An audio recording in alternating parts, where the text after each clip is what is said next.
following is a presentation of Main Street Media, your source for news, sports, and information on Main Street in Middle Tennessee.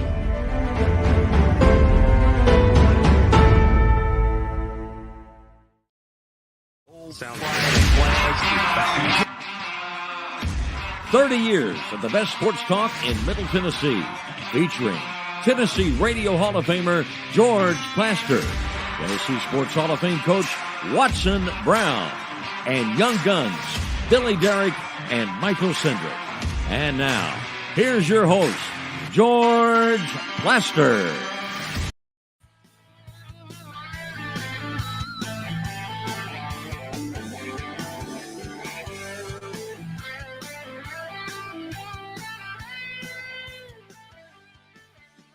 Hello again, everybody. Welcome in. Where we are, it's a beautiful Thursday afternoon in Nashville, Tennessee. Depending on where you may be, who knows what you're getting. The good news this time of year, give it 15 minutes, and it's likely to change. We have a good show for you today, wrapped around a lot of Titans talk. As you know, they open the preseason tonight in Baltimore at 6:30. The game will be on Channel 2, which is WKRN in the Nashville area. Let's call roll. Let's start up on the plateau and say hello to Coach Watson Brown. Watson, how are you? George, I'm here and accounted for. I love it. What's it like up there? It's beautiful. Yeah, we got enough yesterday to last a while, though. So I'm telling you, that was a rough afternoon. Oh, yeah, we've definitely gotten more than our quota in the last 7 days. Yep. Let's do this. Let's say hello to Billy Derrick, Father Ryan grad, proud alum. You have things to say and read, don't you? Yes, I do. I love how you intro that every day, George. Very smooth. But we do have Terry McCormick getting ready to get in here to preview the Titans game tonight, preseason game number 1. His first sponsor, the Justin Tucker team with Platinum Realty Partners. They are proven to be trusted with your most personal asset. The Justin Tucker team, call them at 615-906-8458. Also, Sumner Funeral and Cremation. The 4 o'clock hour is brought to you by those great folks. They are sharing their family with yours in your time of need. Now with 2 convenient locations in Gallatin and Hendersonville, and online at sumnerfuneral.com. Sumner Funeral and Cremation, traditional, affordable, and dignified. Terry will not be with us tomorrow or Monday because he and the child are getting on an airplane and headed to Fenway Park. Terry, I know you're excited. I am excited, George. Should be a good time. Oh, listen, you'll have a blast. And like I've told you, you get there early. You get there way before they open the gates. And then sort of just, take in the sights because Fenway is there's nothing better. I plan to do that. Plan to do exactly that. Just kind of soak it all in. So let's get to tonight.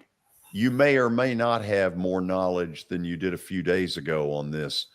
What do you expect the rotation to be as far as how long does Logan Woodside play and how long does Malik Willis play?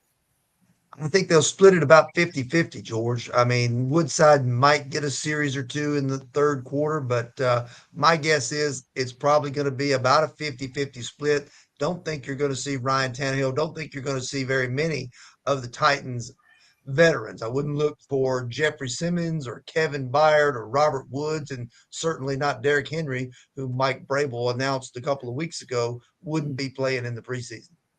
Terry, what do you think has changed now that we've gone to 3 games instead of 4? Well, I think it changes the number of times that you have to evaluate guys because you use these preseason games to get a look at some of these guys who may make up last 4 or 5 spots on your 53-man roster. And so that gives you one less chance to evaluate them. What they've done, and I kind of like it this way, is that they have gone to these joint practices, which there'll be a couple with Tampa Bay next week and then a couple more with Arizona prior to that preseason game, which will be played on August 27th. So they've done more of that type of thing to get more of a controlled environment, more of an evaluation of the players that they want to take a look at that are on the bubble for these roster spots. One note, George, regarding the practices with Tampa Bay. News came out of Tampa today that Brady was taking a leave of absence to tend to some personal matters from Bucks camp, and so he will not accompany the team to Nashville next week, but is supposed to return to them after that. So you don't think he plays? A lot of people were kind of excited about, I mean, who knows? This is probably the last time we ever see him in person, and you're saying that's not going to happen.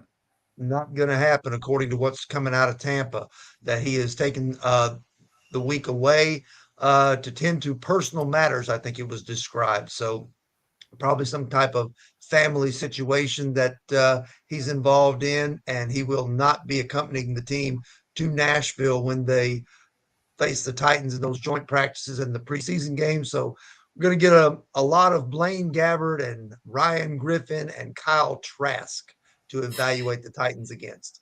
I am thrilled. I'm riveted by that possibility. I know you are. Listen, you have a good trip. I want to hear about it when you get back. All right. Sounds good. Thanks, guys. Make the child behave. I will try. Okay. We got an update with a lot of stuff in it today, Watson. So get ready. Some interesting things. Let's start wherever we're starting. Item number one. Item number one, George, we start in the NBA, and we talked about this. I think it was last week. Magic Johnson's request to retire number 6 throughout the NBA.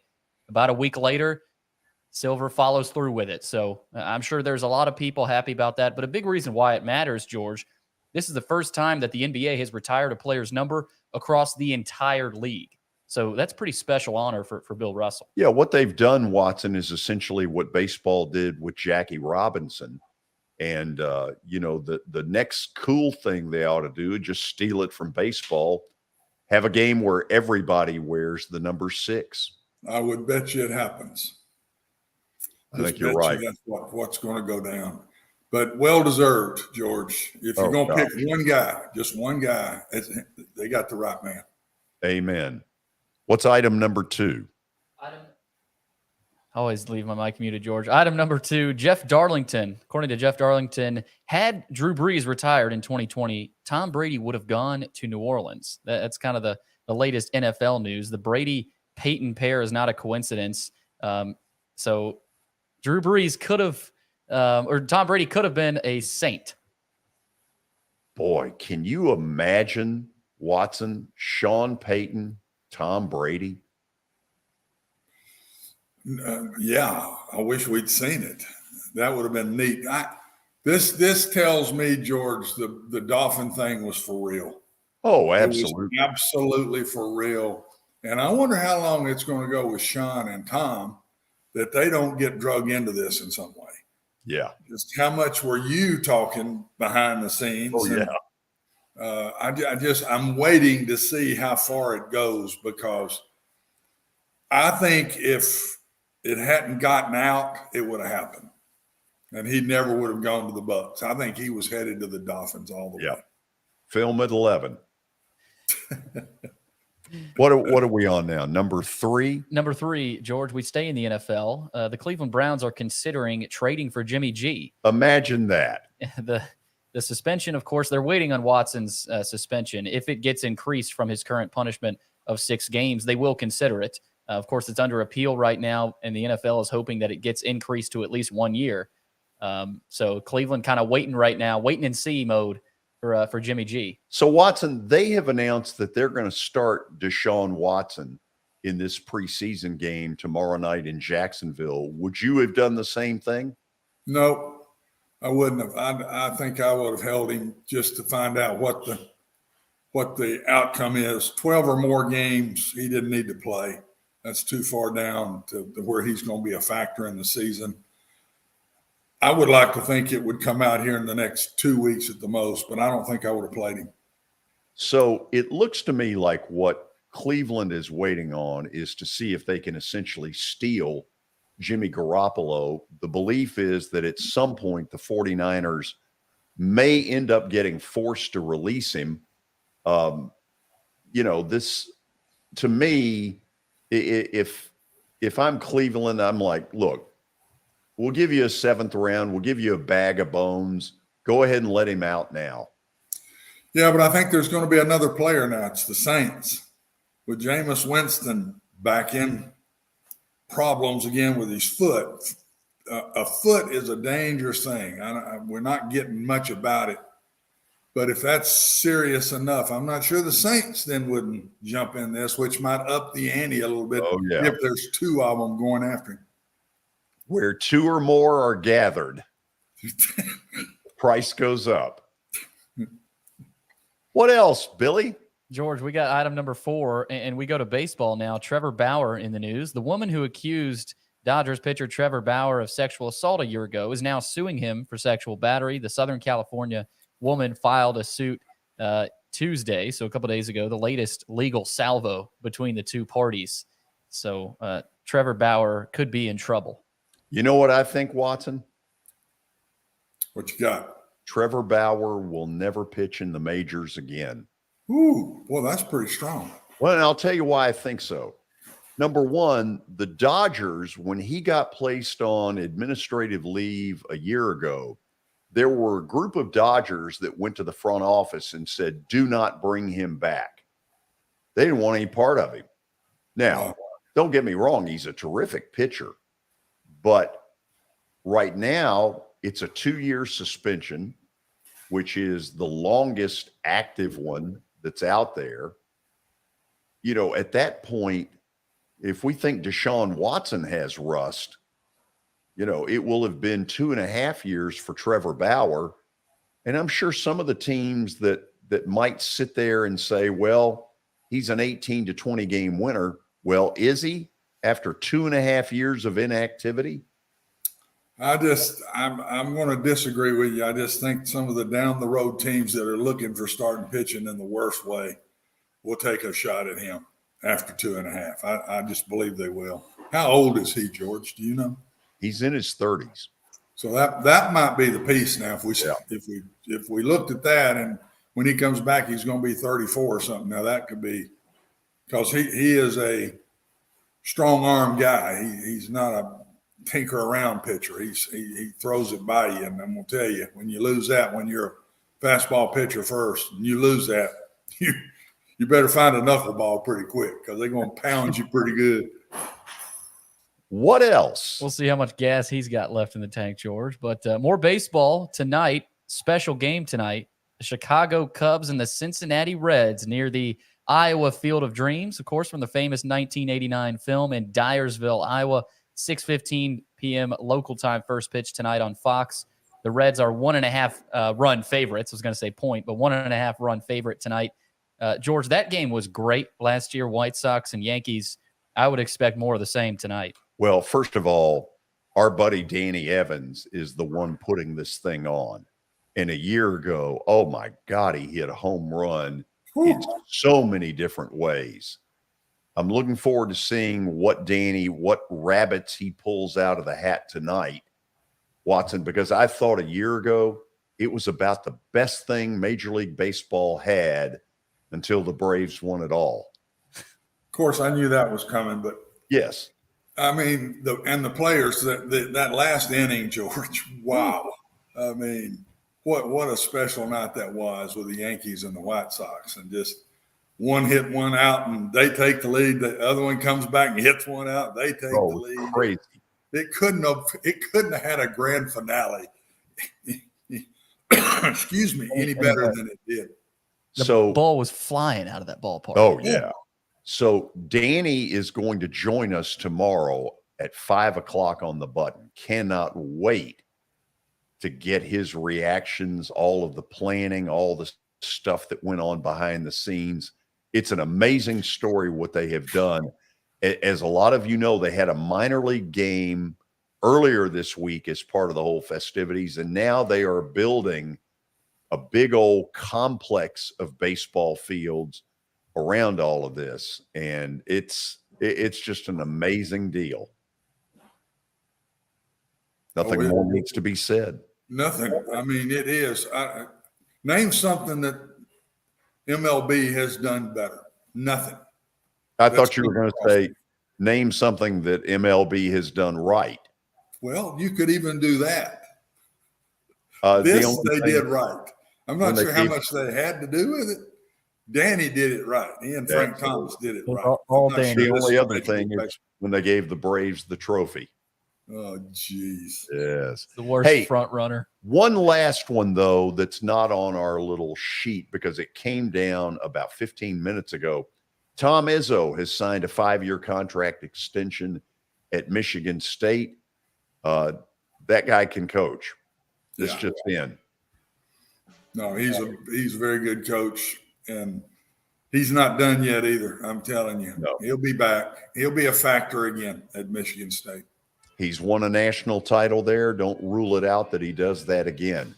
So I mentioned earlier, we've got all this Titan stuff for you, and we do. Blake Beddingfield, who is a former Titan scout, and he really knows his stuff. He will join us after the break. Then at 5 o'clock today, Watson Brown's analysis of Ryan Tannehill, both good and bad. And then we'll get knee-deep into tonight's preseason game in a way you probably never saw coming. So stick around. We got a good show for you. This is Main Street Media Television.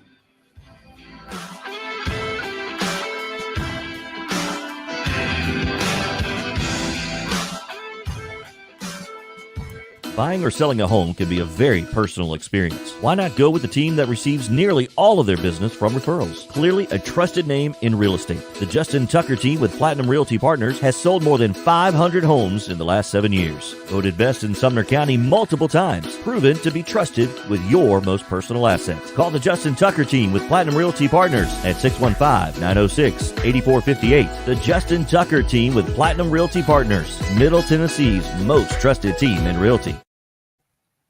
I highly recommend Sumner Funeral and Cremation because of their caring nature and attentiveness to detail. Pre-planning your funeral now will bring you peace of mind and less stress to your loved ones. When the chaos of losing you happens, your family can honor and celebrate your life, knowing things are happening just as you wanted them to. Pre-planning determines the details of your funeral, cemetery services, and can be less expensive. We are honored to serve you and are always here for you in your time of need. Sumner Funeral and Cremation. Traditional, affordable, dignified. SumnerFuneral.com. Jody Jones Dentistry can handle all your dental needs, from the basics to cosmetic procedures. All of this in the nicest dental facility I have ever seen. Jody has done it right. They're located conveniently at 55 Music Square East, and for an appointment, it's simple. Dial 615-259-5100 and tell them Plaz sent you.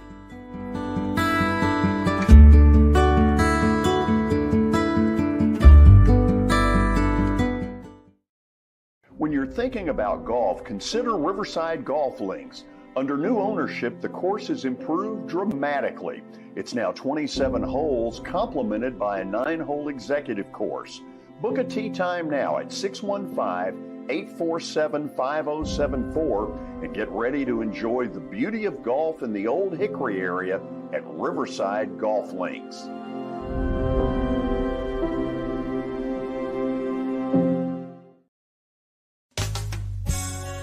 I'm Bart Durham. I was sworn in as a lawyer in 1963, and I've been working as a lawyer since then. We're a firm that does exclusively personal injury, a lot of tractor-trailer crashes. Insurance companies will open up their checkbooks when you force them to. We have systems that work. We get the most money for our clients in the shortest amount of time. I'm Blair Durham. My dad and I want to help. Give us a call at 615-242-9000. I think journalism is like politics. It's all local, and I think Main Street Media has really hit on something that I've been preaching for 50 years. And keep the news local, right? Local stories for local readers, and that's what I like about Main Street Media. I finally found somebody who agrees with me philosophically about concentrate on local subjects, local topics, and you'll bring your readers in.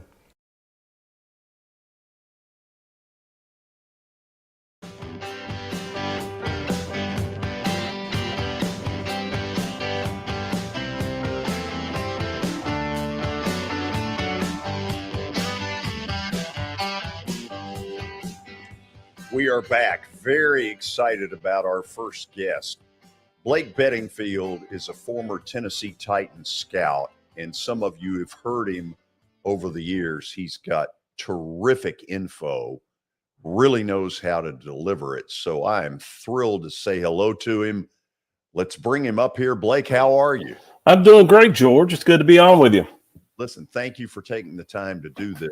So we'll go a variety of places with this, but I want to start with an issue that, to be honest, happened while I was out of town on vacation, and that was right before the NFL draft. John Robinson made the move to send A.J. Brown to Philadelphia. There's no doubt about A.J. Brown's ability. In your opinion, what really went down that led them to trade him? You know, when you look at it, George, it's all about money. And, you know, AJ was coming into the last year of his 4-year contract. With him being a second-round pick, they didn't have that fifth-year option, so they only had the 4 years, which really put them in a bind at that point. It forced them into a situation to trade one of their better players, kind of one of their bell cows on offense when you talk about Derrick Henry, especially being kind of the lead dog on the offense. A.J. Brown was that number 2, and he was a very important part of that offense and the way they want to establish their identity, and with that physicality, with that toughness. And A.J. Brown had that. But when it came down to it, he wanted to get paid, and he kind of forced the hand of the team, which ultimately forced them to trade him for draft choices. Put them in a tough bind for a team that wants to win now. Their window to win is now. And A.J. Brown is that player. Relying on a rookie to fill that role is going to be a tough thing this year in 2022. Okay, I'll show my ignorance here. I don't pretend to get all the salary cap stuff, but people will ask this. Then why was Philly willing to do it and the Titans weren't? Is it simply better cap positioning for them? You know, it's a philosophy, and you know, there's some people. Howie Roseman with the Eagles kind of has that win now mentality every year. You can see it with some of the moves that he's made, whether it's big price free agents or things like this with a trade of a player that's going to require a contract extension when they make that trade. So, you know, in that situation, Howie Roseman has his foot on the gas pedal all the time. Not to say that the Titans don't. They're just in a different situation. They wanted to not only extend their life as a successful team, which they can do with a younger receiver, but it puts them in a hole this year, relying on a rookie to fill the shoes of a player that really is going into his prime years. When you're talking about a 4th-year receiver, that's really when you want them. You want them in that 3rd, 4th, 5th, and 6th year. That's the prime years of a receiver, and A.J. Brown is just starting to hit that. Blake, in mid-January, when everybody filed out after the loss to Cincinnati, there was a lot of anger. Some of it may have been alcohol-related. But bottom line, people were hacked off about a number of things about that loss. They didn't feel the coaching staff did its best work. They certainly didn't feel like Ryan Tannehill did his best work. I think there's sort of a kind of a target on Tannehill's back right now that maybe he has not faced here before. Number one, do you agree with that? And secondly, how do you think he'll handle the added pressure? You know, it's the nature of the position. I mean, you're paid a lot of money. His salary cap hit this year is enormous, and it carries the team. But he's the quarterback. That's part of the role of that position. But this team was put in a tough position without Derrick Henry. Derrick Henry's the best player on this team, hands down, no question about it. And with they were able to survive with him up until the playoffs. But when you get into the playoffs and everything gets a little bit tougher, a little bit tighter, and they're facing some good teams, you know, you need that running back to carry this team like he has over the past 3 years. So, you know, Ryan's going to have a lot of pressure on him. There's no question. Can he handle it? You know, there's some people that'll say he didn't handle it very well in Miami, which kind of got his exit into Tennessee. You know, back a few years ago. So, you know, Ryan's a veteran quarterback. I know that he would have loved to play better, but he also didn't have the personnel around him that he normally does to have the ultimate success in the playoffs. He's got Derrick Henry back. He's going to have to groom some of these younger receivers. That's going to really be big. And a new receiver in Robert Woods. Not a young receiver, a veteran receiver. Good pickup, by the way. But someone that, is going to really – he's going to rely on along with the tight end, Austin Hooper. But, I think it's warranted. He didn't play well in that playoff game, but I wouldn't put everything on Ryan Tannehill in that game. Looking at some of the interceptions, that wasn't always on him. He just happened to make the throw. So let me kind of take this a little bit farther. This is just an opinion. I don't think the Titans went into the draft thinking Malik Willis. I don't think they probably thought he'd be available when he was. So all of a sudden, in my theory, he just sort of popped on their radar. But when he was available, is it a message to Ryan Tannehill, not only the fact that they got a real athletic talent, but sort of a, hey, by the way, you're not going to be here much longer? I think what it is, George, it's a chance to take a player that has really good talent. He's got some development that needs to be a part of his game. He's got a good arm. He's got good feet. He's a good athlete. But he really wasn't asked to do a lot in the Liberty offense. He's going to be asked to do a lot more in the NFL. But he's got the players around him to have success. Again, they just drafted a first-round wide receiver to kind of grow with Malik Willis at quarterback. They brought in the tight end. Austin Hooper. They have Derrick Henry. They have the semblance of an offensive line that can help him out. So if he's asked to play, he can do some things. He's just not ready right now. But does it put pressure on Ryan? Probably not this year, but in 2023, yes. If he shows that growth and the maturity and the development that this team wants, then yeah, he's going to put pressure on it because Ryan's a big cap number. He's a veteran quarterback. He's on the kind of the long side of 30 years old, and you're looking to have that younger replacement. If he can do that in a third-round pick, that's an excellent value for the team. If not, it's a third-round pick. It's a two-deep player. It's a situational starter. It's a nickel corner. It's a backup linebacker.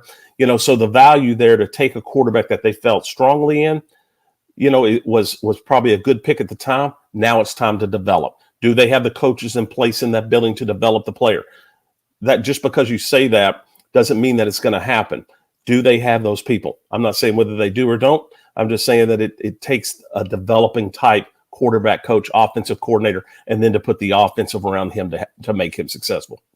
Okay, last thing before I turn it to Watson Brown. There's a group out there saying, man, give Malik Willis with this great athletic ability a package of plays, kind of the old Cordell Stewart or Antoine Randall L kind of stuff that the Steelers used to do. There's another school of thought that says, don't put him in that position in his rookie year. Where would you go with it? I think with his skill set is different, but Ryan's a good athlete. Ryan Tannehill is a very good athlete and has done a lot of good things with his feet. We may have lost him there. Blake, you still there? Played, so you can have that if you have an outstanding running back. So can you put in a package? Yes. But do you put yourself in a position where he has some limited success, maybe some immediate success, where the fans start really crying for this player to be on the field? We went through that with Steve McNair and Neil O'Donnell. Steve McNair was the player on the team. He was the quarterback, no question about it. But Neil had some success on a very good team in 99, and there were a lot of fans that wanted Neil O'Donnell to continue to play. I think Neil was the one that came out and said, no, Steve's the guy. Is Malik that type player? I don't know, but I think you probably could put a package in for him, and they haven't been afraid of that in the past, to have certain packages for people, not necessarily quarterbacks, but different personnel. And they could possibly do that, but I don't think this coaching staff is really afraid of having those situations, those kind of controversial type situations. It doesn't seem that way. But can Ryan Tannehill handle that? I think that's the thing that they have to know inside that building. Can he handle the backup quarterback having some success? We'll probably see tonight a lot of the backup quarterback in the first preseason game. Okay, I think all of you can tell very early just how good Blake Beddingfield is. Watson, say hello to him. Blake, first question I got is, last year to me was absolutely the time for the Titans to go. The division was not very good. and we were good. And then the injury to Derrick Henry and all that, and then we lose in the first round. To me, this year, we're not sitting near as pretty as we were last year. I mean, first of all, the Colts have now got a quarterback that can make plays and could be a very capable leader of that team. So it's not going to be a walk through the division kind of like it was last year. And I just think when you take A.J. Brown out of this group, he was becoming a leader. He was becoming – everybody's eyes would go to A.J. when we needed a play. And now we're going to a rookie with that. I just don't think we're sitting near as pretty as we were a year ago going into the season. You know, Coach Brown, first of all, it's a pleasure to be on with you. I've always thought a lot of you, especially when I was a scout and would come down to UAB and other schools that you were at. It was fantastic. But so I'm happy to be on with you. But I agree with you. I think the window is tight. I thought last year they had the window of last year and this year. With A.J. Brown, that window is closing, and it's closing fast. You got rid of Roger Saffold at the left guard position, he had some injuries with a little bit of a shoulder and a stinger, but he was a powerful run blocker for Derrick Henry. Taylor Lewan is on the other side of 30. Ben Jones is 33. You're starting to get older. You're getting a second-year right tackle now and a left guard that really hasn't started many games in Aaron Brewer. So you're having to replace a strength on that team.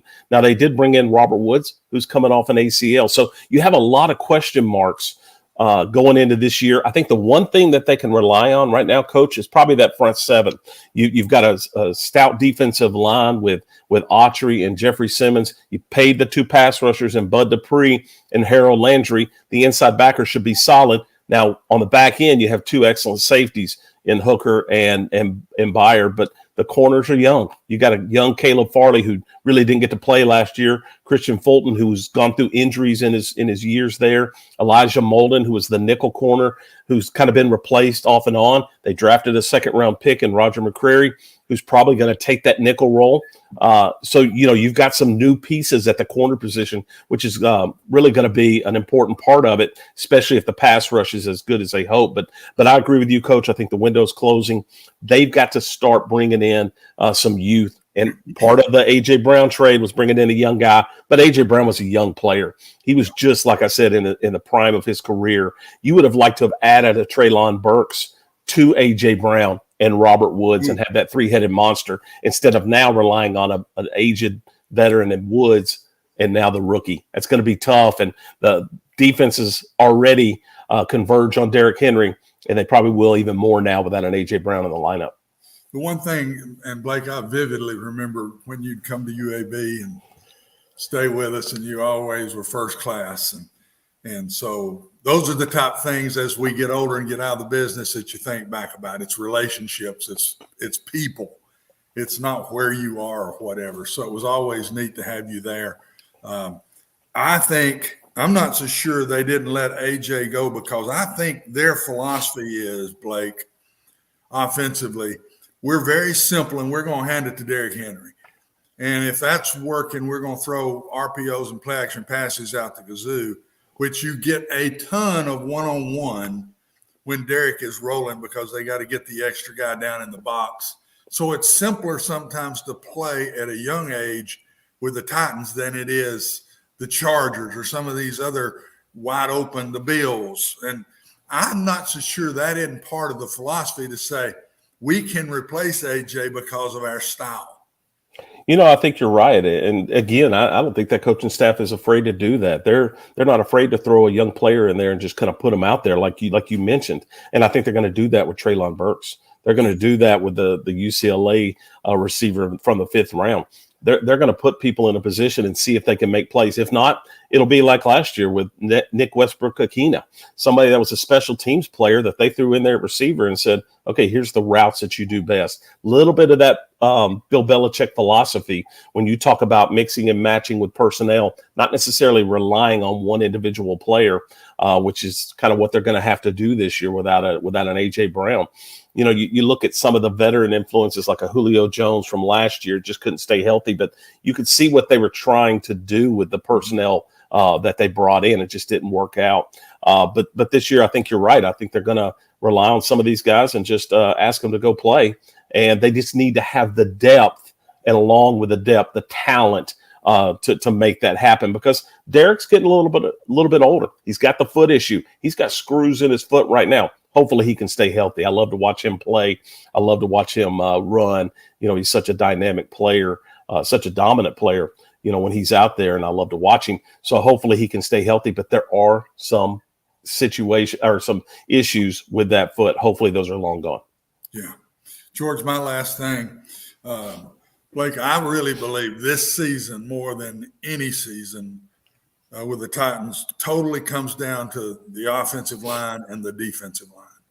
If we're dominant there, especially the offensive line, because we were dominant last year in the defensive line, if we'll just keep coming with that. But if that offensive line gets back to 2 years ago, we'll be a factor deep into the playoffs. If that offensive line does not look like the group from 2 years ago, I think we become an average football team at that point. I think you're right. And it seems to always go back to the lines. I don't care what era of football you're in. You can control a lot of things by having an outstanding offensive and defensive line. And I think they have the makings of a defensive line, especially with Autry, what he brings, and Jeffrey Simmons, who's really going to be going into his last year, is going to need a big contract. And I'm sure he's going to be playing, not that he needs motivation, but he's going to be playing motivated to get that big contract. But Bud Dupree, Harold Landry are going to be so important as well on that outside. Tier Tart, who came on last year and had some good snaps at the nose guard position. But that offensive line coach is going to be important. Taylor Lewan's got to play 17 games. He's got to be healthy. You can't go to that second team left tackle. Ben Jones, who starts to show some decline, but what Ben is the glue of that team. He's the leader of that offensive line. But the skills are starting to diminish. And you got the new guard on the left side in Aaron Brewer, who's an undersized athletic player, but you're replacing a big, strong power run guy in Roger Saffold. And the right tackle is the second-round pick out of North Dakota State. It's going to be time for him to play. They put a lot of resources into the offensive line, whether it's through free agency or the draft, and now they got to start having some success with it. But I agree with you, Coach. If the offensive line is an average unit, which has always been a very good unit for the Titans for the last 3 or 4 years, if it's an average unit, this could be an average football team. Yeah. By the way, it's just gotten out that looks like Malik Willis may be the starter tonight and not Logan Woodside. Blake, let me ask you this, and I'm putting you on the spot, and feel free to tell me to stuff it if you can't. Would you stick with us during the commercial break and then come back for about 8-10 minutes? Sure, happy to. Beautiful. We'll have more with Blake Beddingfield when we come back. You're watching Main Street Media Television.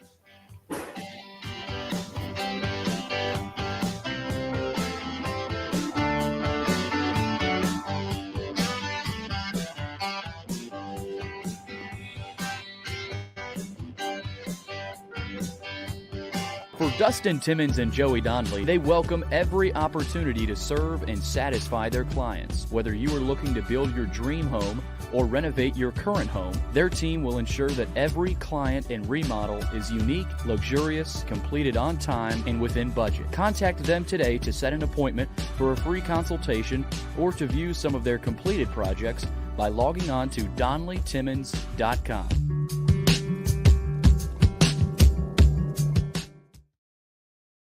At WellSkin Dermatology and Aesthetics, we pride ourselves in providing access, innovation, and a patient experience second to none. Access to care and treatment when you need it. Innovation with medical-led cosmetics and various on-site technologies for full-service treatments with a customer experience that is calming, casual, and effective. Independently owned, providing medical, surgical, pediatric, and cosmetic dermatology and more. Visit WellSkinMD.com to schedule your appointment today. WellSkin Dermatology and Aesthetics. Access to healthier skin. It's your last chance to get a spring tune-up for summer. Complete Service Heat and Air can clean your coils, check out your motor, and make sure you have cold air on that first hot day of summer. Complete Service Heat and Air is located in White Bluff, Tennessee. We do service and repair on heating and air the right way. 24/7 service. Call us at 615-797-3997. That's 615-797-3997. Serving Cheatham, Davidson, Dixon, Hickman, Humphreys, Montgomery, and Williamson counties. Have you heard about the high levels of radon in Middle Tennessee? Radon gas is the second leading cause of lung cancer, second only to smoking, and has no color, no taste, and no smell. The only way to know if you have radon is to test for it. Duret Radon Mitigation offers testing for small and large-scale residential and commercial properties, plus mitigation services. Visit DuretRadonMitigation.com to request testing or get a free estimate for mitigation. That's DuretRadonMitigation.com.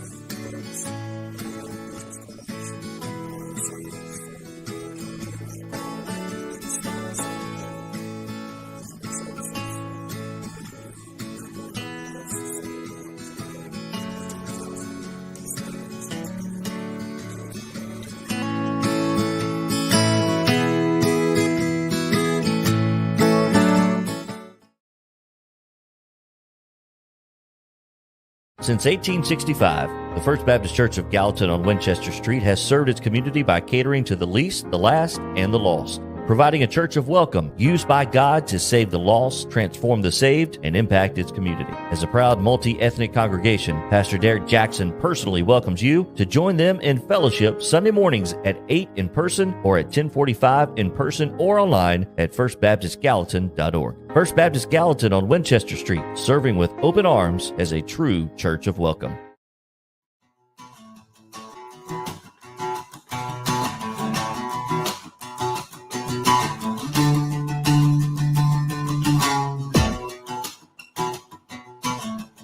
We are off and rolling on this Thursday afternoon. A great first guest, former Titan scout Blake Beddingfield is with us. And right before we went to the break, I put it out there. It's been reported Malik Willis will be the starter tonight, which for me is a surprise.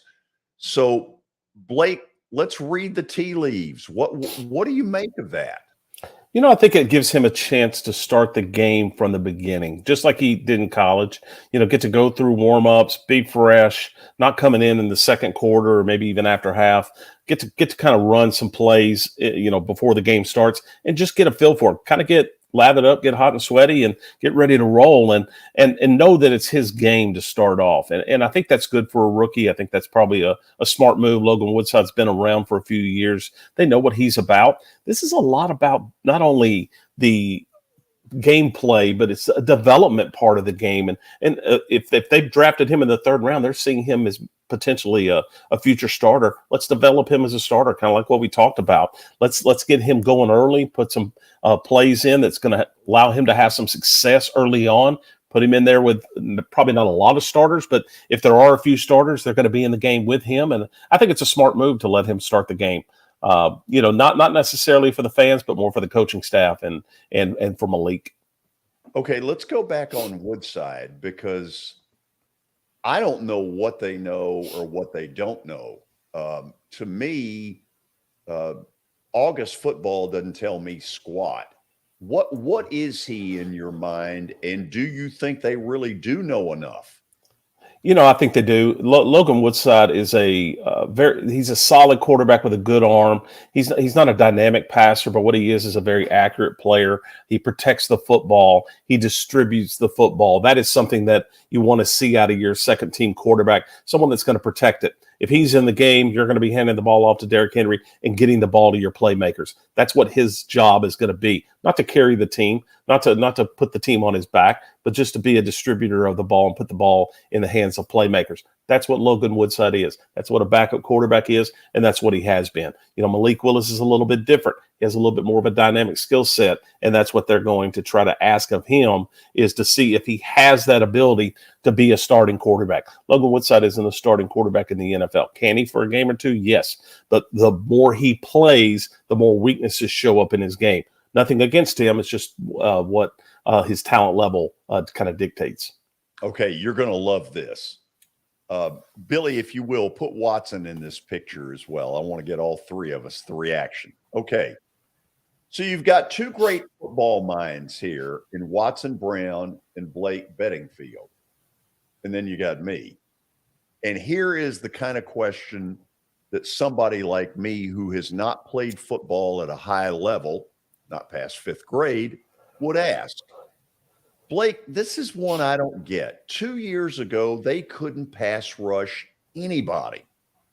But yet, by the time they played the Bengals last year, they looked like the best front four in football. Joe Burrow was running for his life. And if any group deserved to win that game, man, it was that front four. They were incredible. How in the world did they transform to what they became? Part of it's personnel, and you bring in a Bud Dupree and you pay him a significant amount of money to be a pass rusher. He wasn't that same player he was in Pittsburgh early in the year, coming off that ACL. Harold Landry going into a contract year, he always plays hard. He always had a really good effort. A good pass rusher, not one of the better in the league, but a really good pass rusher. But the key was the Danico Autry's. Jeffrey Simmons kind of emerging as a pass rusher. Jeffrey Simmons was a dominating rundown player his first couple of years in the league, but he really showed some pass rush, probably that last 7 to 8 games. Had a couple of games where he was just really dominant. Danico Autry being a pass rusher, adding some length and some size and some quickness to the team, along with those outside rushers, really kind of transformed that team. So it was some personnel and it was some players developing. And I think they did a good job of developing, a Jeffrey Simmons as a rusher, and then Harold Landry. Any reason they won't be like that again this year? No, they should. Jeffrey Simmons is a young guy. Harold Landry and Bud Dupree are in their prime years. Danico Autry's on the other side of 30, but his skill set is the type where they play him limited reps anyway and allow him to rush the passer on most downs. He can play the run. He's a good player, but that front four, or that four-man group right there should still be a dominant type group like they were toward the end of last year. Okay, Watson, let's get the brilliant minds back into this. If you've got one or two more for Blake, fire away. Blake, what we talked about earlier with the offensive line and how they've got to be good, and talking about Derrick Henry, I think you can put the same thing on Ryan Tannehill. Ryan Tannehill is a player that fits the system they run. And if they're running the ball well and Ryan gets to flash it to somebody and throw it to one guy, he's pretty dead young good. Or he can run his own read and keep the ball. He played wide receiver at Texas A&M part of his time there. So I not only think the offensive line is big for Derrick, but I think it's big for Ryan, because when that offensive line wasn't good last year, or Derrick Henry got injured, Ryan fell off big time. And personally, I don't think that he didn't perform. It shows some of the skill level that isn't what his best qualities are. Would you agree with that? I agree 100%, Coach. And I believe that adding that tight end, kind of an extension of that offensive line, and Austin Hooper, was something they didn't have last year. That's that little security blanket that he needed, that he lost when they let Jonnu Smith leave. And I think adding that tight end is kind of that quick outlet pass receiver, someone where, especially in that RPO game and in the play action game, even more importantly, those linebackers bite hard on Derrick Henry, and right behind you can sit that tight end in front of those safeties, and really have a nice little kind of a short passing attack that Ryan Tannehill likes to have at times, especially with those rookie. But I think the offensive line is going to be so important to Ryan. He's a tough guy, but it's going to be tough if that wall breaks down, and that pass rush really becomes a problem for them. You're relying on the rookie slot receiver. You're relying on the rookie outside receiver. And Robert Woods has never been a burner. They don't have the down the field vertical threats. So, what are you going to have? That offensive line is going to be real important to protect Ryan. Not only open up the run game, but to protect the quarterback. Again, he's getting older. He's on the other side of 30, and he's not getting any younger, even though he's a good athlete. Yeah. And the smart move I thought last year, Blake, was what they did with Autry. On early downs, I thought they really did a good job of that defensive line. On early downs, he played in. He was on the outside on rundowns. And then when they went to that fearsome foursome on passing downs, they slid him inside, and he became a much better pass rusher when they slid him inside. And he's so tall, and then Simmons is so strong. I thought the push in the middle is what caused the ends to get the sacks, especially Landry, because that push in the middle on those passing downs was unbelievable. And I give Mike and the defensive guys a lot of credit for doing that. And also by doing that, it was able to rest Dupree, who was still not healthy till about midseason.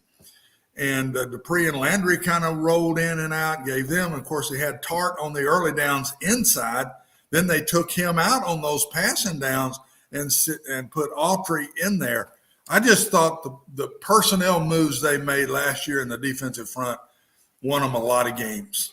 I think that versatility, Coach, of Autry was real important, and they got to see that 2 times a year when he was playing for the Colts and how effective he was and really being a disruptor. The Colts had him as a kind of an end and then moved him inside and played some defensive tackle. But he's kind of a slant guy. He's a guy that's going to get into a gap and be a disruptor and force plays to other people, kind of like what you mentioned. And he's still doing that today. Now, he's athletic enough to make a sack or at least make a pressure in a hurry. But Jeffrey Simmons is a little bit different player. He's a power player that's got some good quickness. Bud Dupree is a power to speed guy, and Harold Landry usually tries to work the edge. So they kind of have a combination with those 4 players of 4 different skill sets. But Autry, I think, is a big part of it.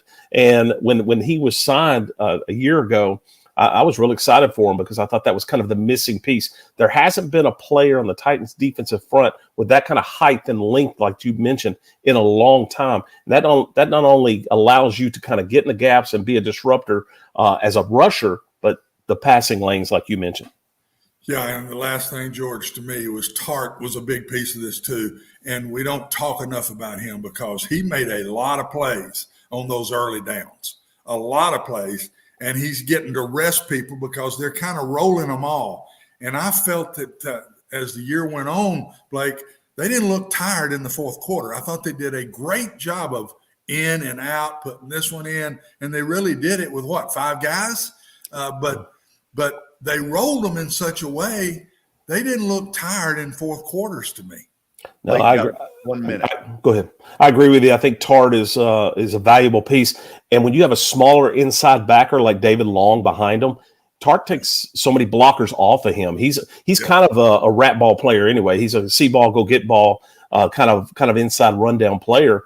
And when he's allowed to have free runs because of Jeffrey Simmons, because of Tart, he's allowed to make plays and can be an undersized backer in the NFL with that kind of nose tackle in Tart. Yeah, man, I love listening to the two of you all talk football. This has been a real treat. Blake, thank you so much for coming on with us. Hey, it's football season. I enjoy talking. So anytime y'all call, let me know. Bring it on. Thank you so much. You bet. My pleasure. See you, Blake. Good. Blake Beddingfield, former Titans scout, joining us here on the show. When we come back, it is Stat of the Day, which may not be pretty, but it's Main Street Media Television.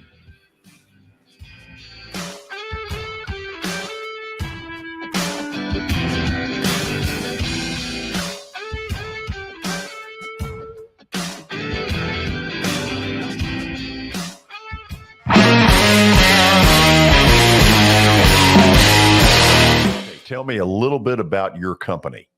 So One Stop Realty has been around since 1974. We are your hometown brokerage. It is family owned by me. We have 30 agents that are waiting to help you with all your real estate needs. That counts as residential, commercial, and property management. We also will be getting into the auction business at the end of this month as well. We have listings that range from every price range that you can think of on the real estate market. I know Shelley Tucker has a new listing coming up in Gallatin. Heather Patton has one in Madison right around the corner here. I have one coming up myself. We have everything you need as far as real estate, and we have the expertise to help you out. Beautiful. Give them a phone number. Phone numbers for the office is 615-822-0750. You can find us on the web at www.onestoprealty.tn.com. Thanks for getting involved with us. George, really appreciate this. Yeah, it's going to be fun. I think so.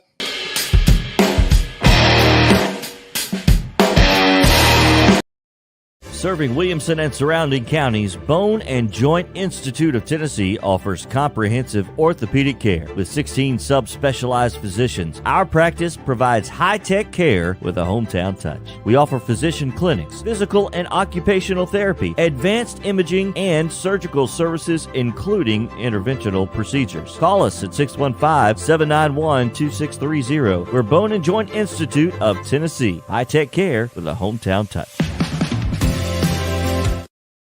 This is attorney Bart Durham, and this is me. I'm Aaliyah. Keeping in good physical condition is really important to me. But when I had a wreck with a tractor-trailer truck that hurt my legs so bad I couldn't work for almost a year, I knew I needed a lawyer that understood tractor-trailer cases. So I called Bart. Bart gets millions of dollars for his clients every year. At Bart Durham Injury Law, we've handled hundreds of tractor-trailer cases. My dad and I want to help. Give us a call at 615-242-9000. Hey everyone, I'm John English. This is Keith Wallace, and we would like to welcome you to John English Antique Sports and Cards in Shelbyville, Tennessee. We specialize in graded and ungraded sports and non-sports cards, vintage wax boxes, and unopened cases. We have a large selection of PSA graded cards. We also specialize in old sports collectibles, baseball, football, basketball, golf, and tennis. You can find it all at John English Antique Sports and Cards. We are happy to be associated with Nashville's greatest sports antique, George Plaster.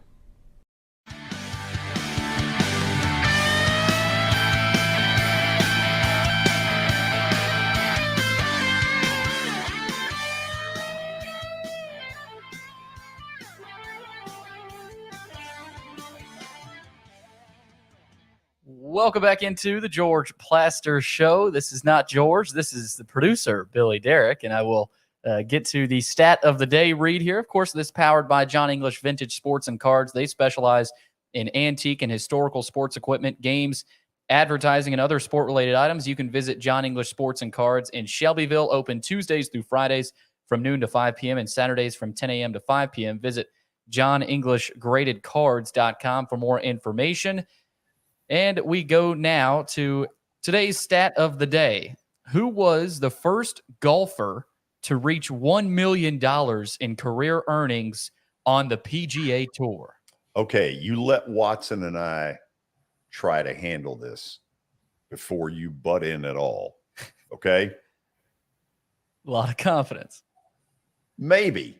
Watson, the first thing that's popping to me is Arnold Palmer. Arlen Jack would be the first, but I'm telling you, George, the money wasn't near what it is today back then. So this one may be a little bit of a setup. It may be somebody else. Would it be Tiger?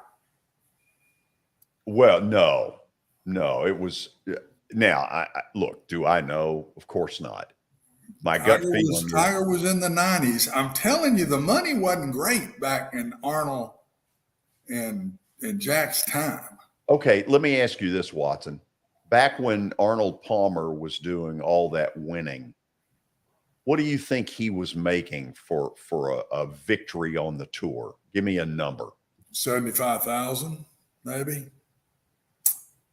Then you know what? 50,000. Then you know what? I'm going with him. Now, if you got somebody better, no, feel for me it would be Arnold, Jack, or Gary Player. The other one is that would be bad to throw in here because his name is not good right now is Greg Norman. Greg won a lot of tournaments right in there. Yeah, George. He did. So pick one. I'm not sure. I want to go Arnold. Okay. All right. George is going with Arnold Palmer. And both of you are right. How about that? There you go.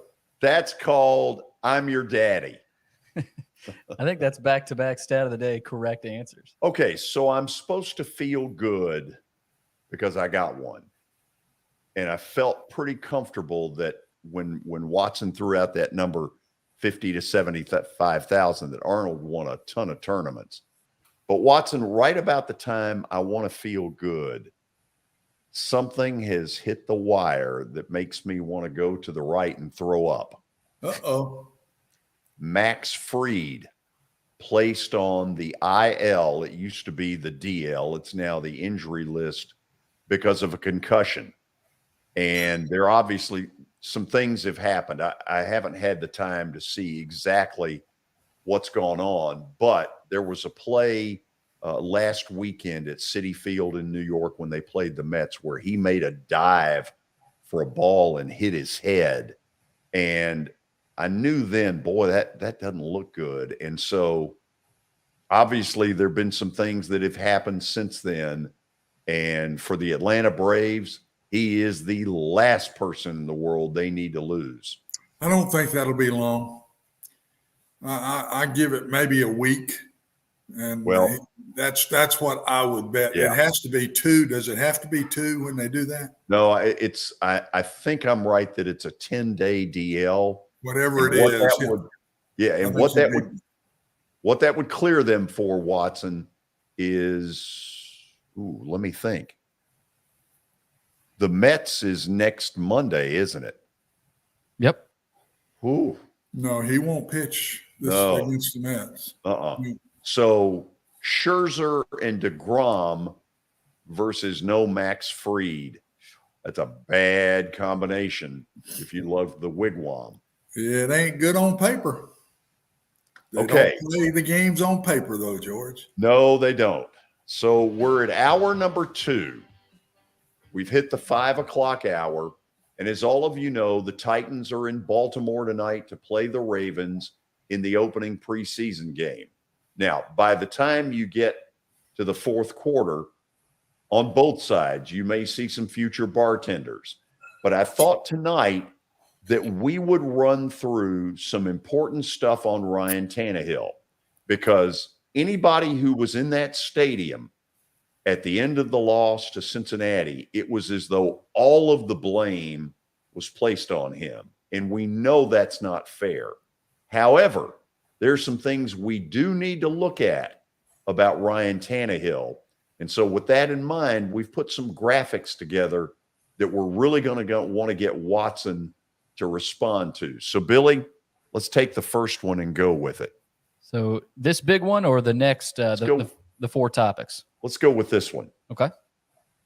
So, Watson, down at the bottom, one of the things that is concerning, and apparently we did not put his 2021 QB rating in there.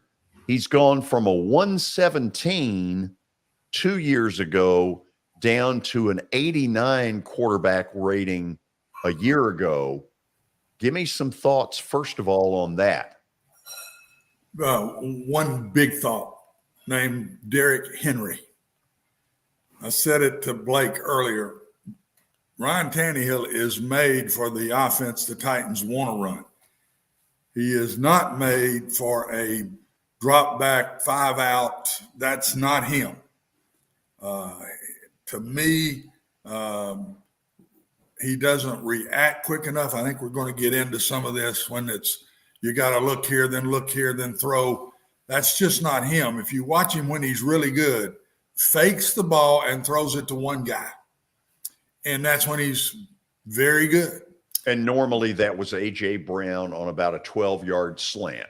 That was A.J. a lot of the time, but that's when he was accurate, when he was at his best.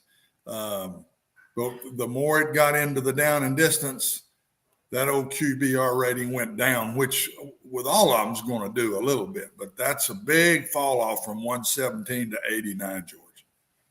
Okay, in those numbers, and this is where it's not his fault, 47 sacks. He took an absolute beating a year ago, and every time I thought, oh, Lord, he's not going to get up, he kept getting up. His toughness, nobody can question. But Watson, if that number is anywhere near that this year, he's not getting up.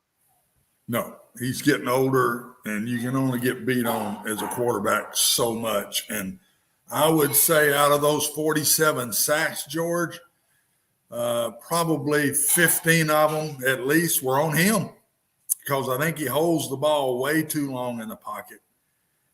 He's not a throwaway guy very much. He He seems to stand there and stand there. One of the things I do not think fundamentally he's good at is moving around with balance in the pocket and looking for a next guy. He's kind of a stationary or just take off and scramble. And I think that stationariness and holding the ball too long, I'm going to say 15 to 20 of those sacks were on him. Okay, let's go now to the second sheet that we put together. I asked Watson to sort of give us the Tannehill game plan for 2022. And, okay, let's start at the bottom of the screen. You see improved drop back passing. So I'm going to be a little cynical about this, Watson. He's 33 years old. If he's not at a level drop back passing by now, it isn't going to happen. I will totally disagree with that. I guess I knew you would enjoy doing that. No, not really on this one. The old quarterback coach in me, I always feel like everybody can improve if they want to improve. And I saw things that he did that he could get better at. And I don't know if they've got to rep him more on certain pass patterns. He looks slow going from one receiver to the second. And that's reps. That's knowledge. You can improve that. As I said, his sliding in the pocket, waiting for the second guy to come open, wasn't good at that. He sit very stationary. These are drills that they can do with Ryan and should have been doing all spring. And if I'm the quarterback coach, I would have given him these drills in the winter to do. I do think he can improve his drop back passing. Do I think he's going to be one of the top drop back passers in the league? No, but he can improve. And that's where I think his rating will come up if he gets better on those third down and second and long kind of things. Okay, let's go now to item number 2 that was on Watson's list. 14 interceptions a year ago, 4 fumbles that were lost. How much of that are you putting on him? Honestly, it's as I said, it comes out of his hand, so he has to take the credit for it. Let's go to the last interception of the year that finished the season. He threw it right where it's got to be thrown to a Kenny. Remember, it was a hook route. Yes. But the DB overplayed him. And honestly, Ryan had one of 2 thoughts. He had to try to throw it. He could see it's overplayed, and he looked for AJ, who was running a crossing route. But again, Ryan is a little bit focused on the one guy. I don't put all that on Ryan. If that's AJ running that route over there, I don't think he gets overplayed like that. The respect that AJ gets, and I think we make that first down. But you got to put it on Ryan because the DB came over the top, tipped the ball up in the air, intercepted by a safety. Season's over. So I really thought a lot of the fumbles were his fault from hanging on in the pocket too long. Sometimes he would try to keep the ball on those read plays where he's reading the end and hand it to Derek or to one of the other running backs, and he liked to keep it himself. And he had a couple of fumbles on those type plays. I believe in Ryan Tannehill. I think he's tough as nails. I think he's a winner. I thought he made a lot of winning plays for this team last year. A lot of the plays he made, we overlooked. They wouldn't have gotten to the playoffs. They could have gotten, well, they would have gone, but they wouldn't have had a home field with the Texans. The play he made late in that ballgame when we're down, and he came out of a scramble and threw a 30-yard ball down the field for a first down, put us as the home team and having home field advantage throughout. Ryan made a lot of plays. The inconsistency of turnovers, though, George, you can't have 14 turnovers, 14 interceptions, and win a championship. It's not going to happen. Okay, let's go to item number 3 on Watson's list, and that is the team has to help. Now, exactly what do you mean by that? First and second down. The offense has to be good at what they're supposed to do. They're supposed to be a run offensive line. And Derrick Henry is supposed to run over about half of the team. And when he gets contacted 3, he gains 6. Understand the difference. 2nd and 7 and 2nd and 4 is a total different thought process. It's still in a run mode. So now Ryan can, on 2nd and 4, throw a pass right there when everybody's still thinking run. The offense has to stay within the chains and let Ryan do what he does best. And the coaches have got to be real careful when it's 3rd and long. And those are where I think Ryan's fundamentals aren't good.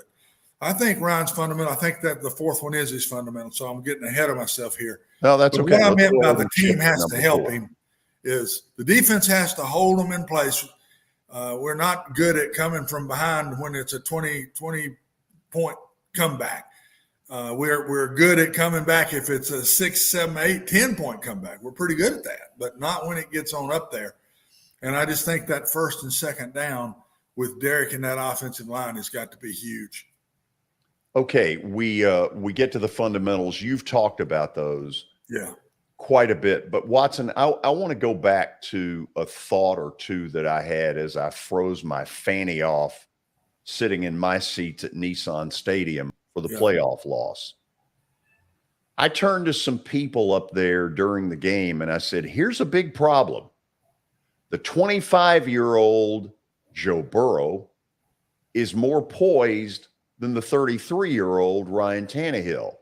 Watson, I thought the first, I think it was the 1st or 2nd play from scrimmage when the Titans had the ball that resulted in the interception. I thought he stayed rattled for most of that contest. And at 33 years old, if one turnover rattles you, then you are not what I've thought you were. I'll agree with that to a point. I also think poise comes from confidence. And I didn't think Ryan was confident in the drop back passing part of their offense. He looked totally different when he's throwing that ball to a play action pass and throwing to one guy. And so if you go back and think about that game, Derrick Henry was not Derrick Henry in that game. Not even close. We were in, not even close. And we were in a lot of long yardage situations. Yep. So I think, and it's such a big game, poise, George, comes from confidence. I don't think he's confident in a piece of his game. That's where, if I'm the quarterback coach, I say, we're going to fix this in off season, right? We're going to get better at this. And we're going to go into this together, and we're going to get better at this. And I hope they have, because I can't wait for Ryan to come back and prove a lot of folks, including me, because I've taken shots too. I've been in his corner more than most, but I still have taken shots. I just hope he comes back strong and has one heck of a year. Don't think he will, though, if we don't get back to Titan offense. Okay, let me ask this, because you brought it up shortly after, the Monday after in my radio life. You were not shy about this. No. Blake Beddingfield sort of went down this road of, is the coaching staff offensively good enough? The playoff game opened up that question for a ton of second guessing. Are they good enough? I think this is the year to prove it, because it was easy throughout the year. We were number one. We had the home field advantage. We were in an easy division. It was easy. And then all of a sudden, it hits us in the face. I can't yet say that's on coaches, even though there were plays in that game that I thought play calling hurt Ryan Tannehill. And I went through that with you when everybody was taking shots at Ryan. I said, this ain't all Ryan's fault, in my personal opinion. And I went through 2 or 3, I can't remember them all now, but 2 or 3 plays in the game where I thought the play call was much worse than the execution by Ryan. So I think this is the year, George.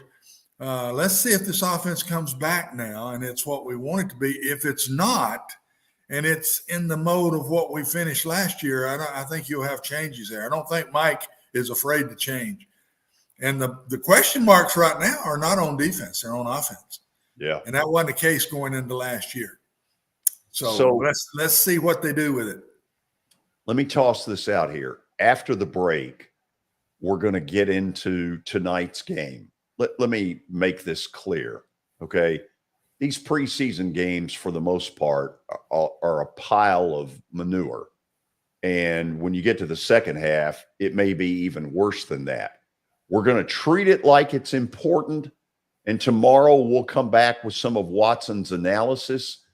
But the winning and losing part of it, teams don't pay any attention to it. And that's one of the things I learned a few years ago in covering the team, is that in that locker room, they couldn't care less as to the winning and the losing. It's more about individual play. So with that in mind, we'll go to the break, and then we'll do our own little goofy breakdown of what's going on tonight in Baltimore. I hope you'll enjoy it. Either way, this is Main Street Media Television.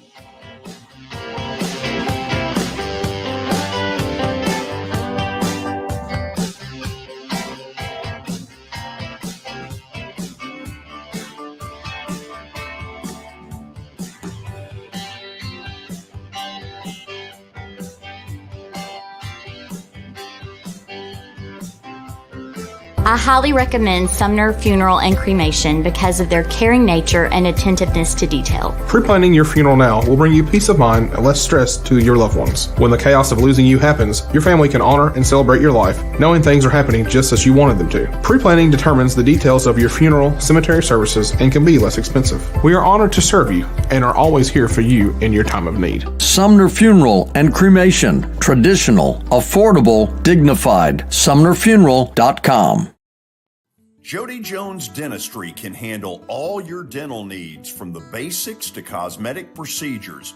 All of this in the nicest dental facility I have ever seen. Jody has done it right. They're located conveniently at 55 Music Square East, and for an appointment, it's simple. Dial 615-259-5100 and tell them Plaz sent you.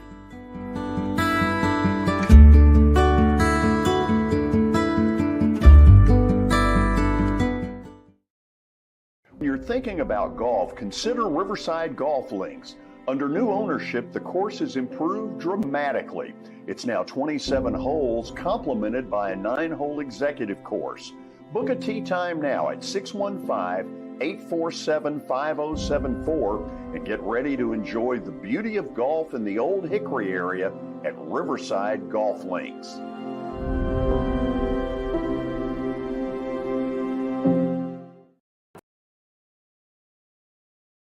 For Dustin Timmons and Joey Donnelly, they welcome every opportunity to serve and satisfy their clients. Whether you are looking to build your dream home or renovate your current home, their team will ensure that every client and remodel is unique, luxurious, completed on time, and within budget. Contact them today to set an appointment for a free consultation or to view some of their completed projects by logging on to DonnellyTimmons.com.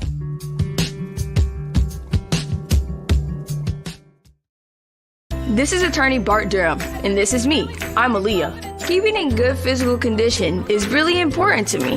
But when I had a wreck with a tractor-trailer truck that hurt my legs so bad I couldn't work for almost a year, I knew I needed a lawyer that understood tractor-trailer cases. So I called Bart. Bart gets millions of dollars for his clients every year. At Bart Durham Injury Law, we've handled hundreds of tractor-trailer cases. My dad and I want to help. Give us a call at 615-242-9000.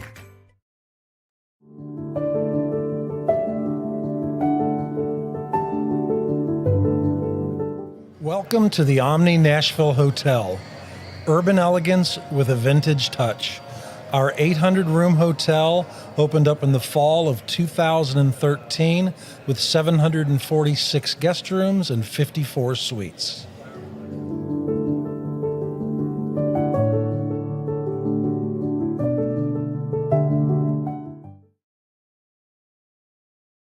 Have you heard about the high levels of radon in Middle Tennessee? Radon gas is the second leading cause of lung cancer, second only to smoking, and has no color, no taste, and no smell. The only way to know if you have radon is to test for it.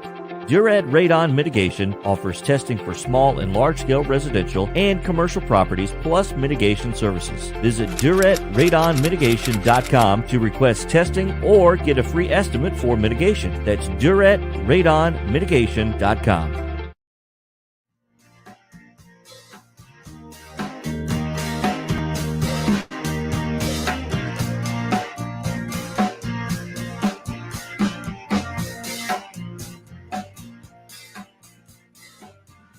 Okay, so you wonder what are the most important things around tonight's preseason game? Well, first of all, who's kidding who? This is like saying, let's put lipstick on a pig. It's still a pig.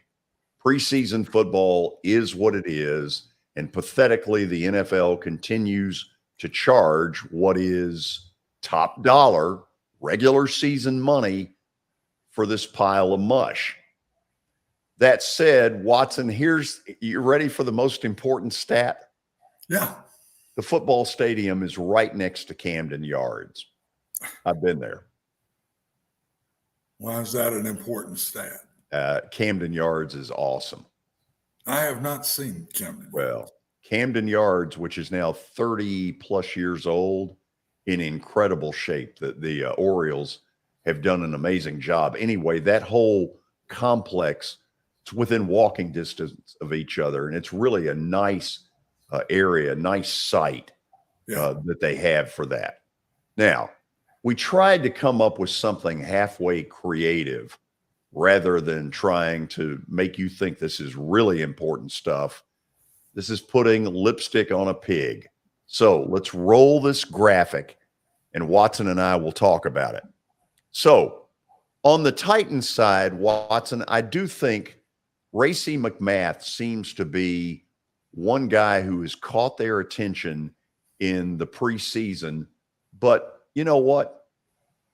Show me what you're going to do in games. Practice is nice. Games are where it matter.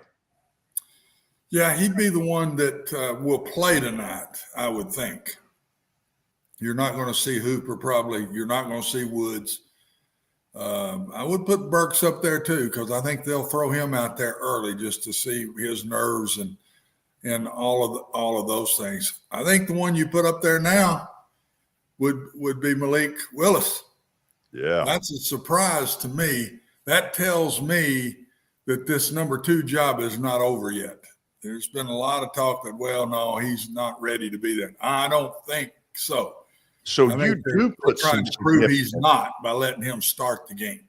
Okay, so you do put some significance. I very much so do. I very much so put significance in this. For what it's worth, Corey Clement on the Ravens side was a Philadelphia Eagle and was part of their Super Bowl winning team. M&T Bank Stadium is the name of this place. Do I think you care? No. Intangibles. God, I tried to come up with something. What would be an intangible about tonight? And I came up with the real answer. None. Well, you're dead on, George. All these games to the teams are individuals. That's it. What can this individual do for us? And should we keep him? And they look at him on special teams. These 3 games they're going to play is all about individual. The team stuff comes into play in those practices in midweek with the Bucks next week. That's when team aspects will start showing up. But these preseason games are nothing but individuals. That's why Malik Willis is starting the game, in my personal opinion. Okay, go back on McMath for just a second, Watson. For a novice like me, what is it I should be looking for on that guy? Burners. We hadn't had speed we hadn't had a guy that can just flat run by you in a long while. And they're saying, I'm catching it through the grapevine, this kid can. So let's see if he has that burner, that you'll see the burst.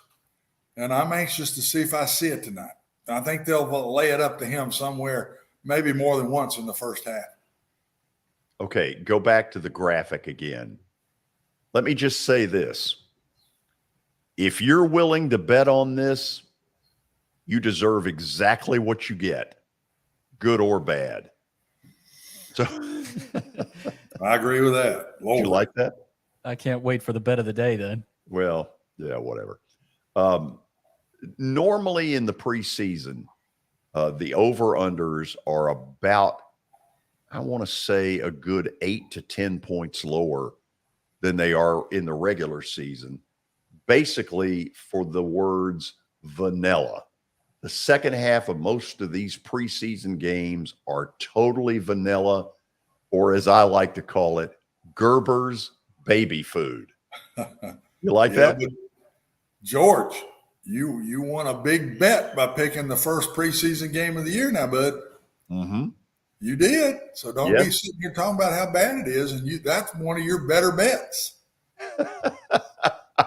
You had 2 wins in that game that night. So what you're saying is don't look a gift horse in the mouth. That's what I'm saying. Okay. Yes. Now, Watson, look at this technological breakthrough. Let's go to the graphic again and see if we can pull this off. Let's see what happens here. Okay. Are you ready? Yep. For the last piece of this? Watch closely, Watson. What? What happened to the final score? Oh, George, I forgot. Oh, no. I knew I was forgetting something today. Oh, no. Good gracious. Who'd you pick, George? Well, first of all, hold on. All I'm going to say is this, Watson. A lot of these games, first of all, have you ever seen a preseason game go to overtime? Yeah. Really? But it's been years. So coaches just don't do them anymore. Oh no, and they will That's taboo. They will go to the ends of the earth not to have overtime. Absolutely right. They'll go 2-point conversions. I'm waiting for one of these people to kneel down at the end of one of these. All I will say, Watson, is that I believe this game might come down to a 2-point conversion. That's all I'm going to tell you. Holy cow. How about that? That's out of the ozone layer. If we've got this kind of analysis for preseason, I cannot wait for the season. Well, look, he gets rolling, especially if he's doing good in underdog picks now. He is the top front runner of all time when he starts winning. If he hits 2 in a row, you don't want to be on that Thursday with him, Billy. What about the other way? Huh? What about the other way? If he loses, it goes south. Well, he kind of disappears then. Well, what he does is hide under the table. He hides under the table. He can't do that now that it's television, so it's going to be harder. This puts a real crimp in the style. Yeah, it's going to put crimp in the style. But usually, what he does when he loses, he calls the other team a fraud. They get blamed 100% when he loses. It's never Georgie's fault. It's never Georgie's fault. They're frauds. I've used that a lot. I used it a lot a year ago. Gosh, it was a bitter season for me. Okay. Yes, you've used it a lot. Watson, that's all the analysis that we can muster. That's enough. Again, it's hard to put lipstick on a pig. Tomorrow, when we start the show, we'll have Watson's analysis at 4:20, good, bad, or indifferent. Then you will hear a little bit of Mike Vrabel's press conference when they get home later this evening, and then they'll have the press conference sometime during the middle of the day. For what it's worth, I'm headed up to Gallatin. Say a little prayer for me that the traffic is not as rough as normal. After the break, we'll talk with the legendary, and I mean legendary, when you look at some of what he accomplished, Calvin Short did incredible things as Gallatin's football coach over about a 20-year span. I am speaking to their quarterback club in about an hour. Then we'll have Plaster's Bet of the Day. And trust me when I tell you, it better work. You got that, Billy? I got it, George. I can't wait. Yeah, I can tell. This is Main Street Media Television.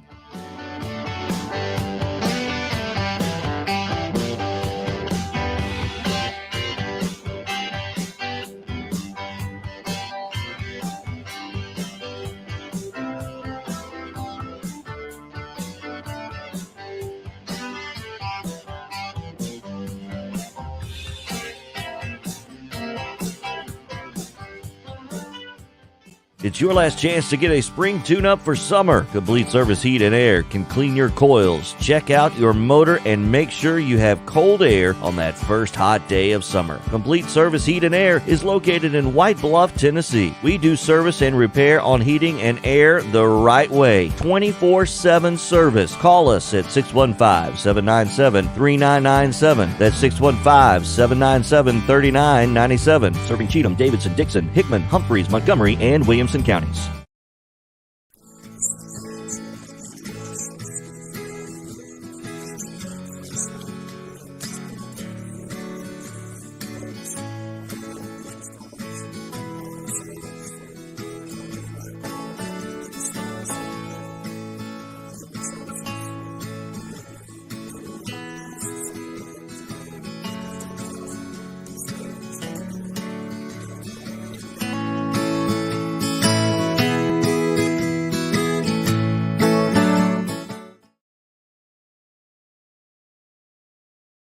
When you're thinking about golf, consider Riverside Golf Links. Under new ownership, the course has improved dramatically. It's now 27 holes, complemented by a 9-hole executive course. Book a tee time now at 615-847-5074 and get ready to enjoy the beauty of golf in the Old Hickory area at Riverside Golf Links.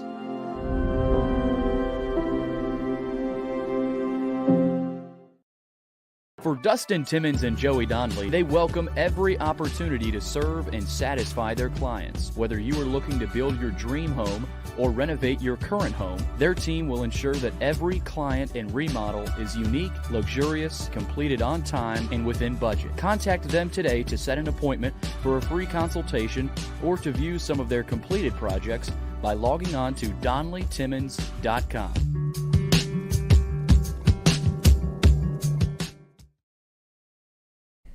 Hey everyone, I'm John English. This is Keith Wallace, and we would like to welcome you to John English Antique Sports and Cards in Shelbyville, Tennessee. We specialize in graded and ungraded sports and non-sports card, vintage wax boxes, and unopened cases. We have a large selection of PSA graded cards. We also specialize in old sports collectibles, baseball, football, basketball, golf, and tennis. You can find it all at John English Antique Sports and Cards. We are happy to be associated with Nashville's greatest sports antique, George Plaster. Tell us about One Stop Realty. So, as I've said before, George, One Stop Realty is the hometown brokerage for all your real estate needs. We've been around since 1974. I took ownership of the company in 2019. We've added agents. We have expanded into building up our property management. The growth with our agents is fantastic. We added 3 new agents in the past couple months. Angela Hyatt, Nathan Skelly, and Crystal Locke have all joined us, and they're going to be fantastic agents. They're ready to help you in all your residential, your commercial, property management, and auction needs. We are a family business, and we want to help your family find your next property in Middle Tennessee. Okay. Office number is 615-822-0750. My cell phone, 615-440-7011, or the website, OneStopRealtyTN.com. And you can also find us on Facebook. I encourage everybody to go out and like and follow our page, just as the same we did with George Plaster.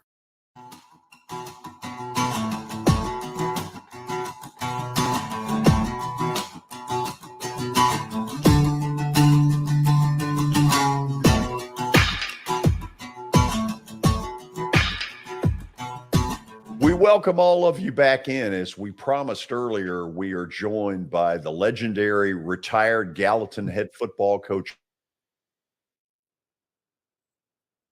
They're absolutely incredible. First of all, a career record of 205 wins and 30 losses.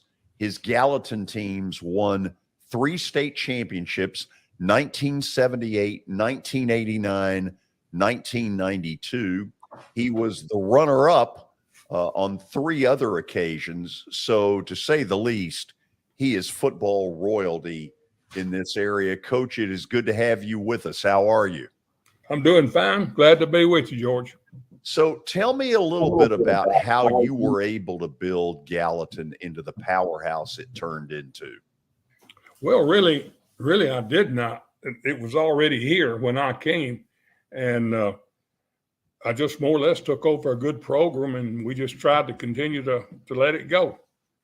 Well, I think you're being a little bit modest. I remember from my days in high school at BGA that Gallatin was always a name that you kind of feared. Talk to me a little bit about some of the philosophies that you brought into this and what you tried to accomplish.